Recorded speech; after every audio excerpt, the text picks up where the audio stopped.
Trevor the traction engine enjoyed living in the vicarage orchard.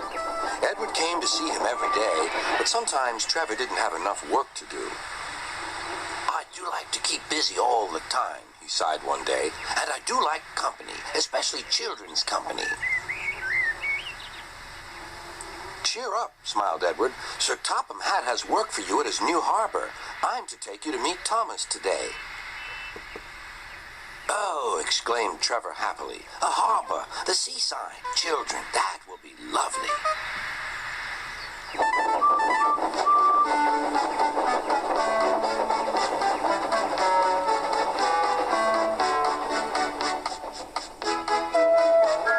Thomas was on his way to the harbor with a trainload of metal pilings.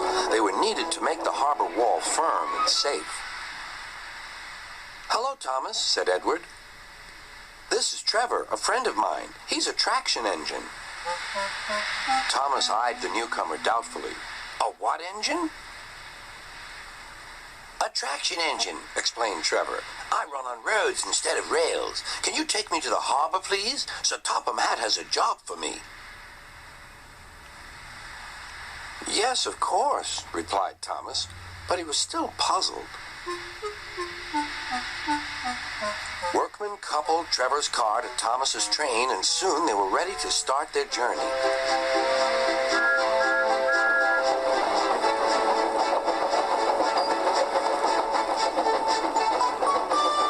I'm glad Sir Topham Hatt needs me, called Trevor. I don't have enough to do sometimes, you know, although I can work anywhere, in orchards, on farms, in scrapyards, even at harbors.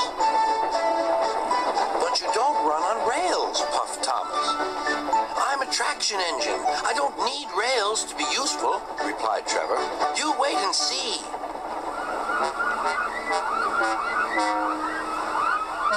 When they reached the harbor, they found everything in confusion. Cars had been derailed, blocking the line, and stone slabs lay everywhere. We must get these pilings past, said Thomas's driver. They are essential. Trevor, we need you to drag them around this mess. Just the sort of job I like, replied Trevor. Now you'll see, Thomas. I'll soon show you what traction engines can do. Trevor was as good as his word. He dragged the pilings clear with chains and towed them into position. Who needs rails? He muttered cheerfully to himself.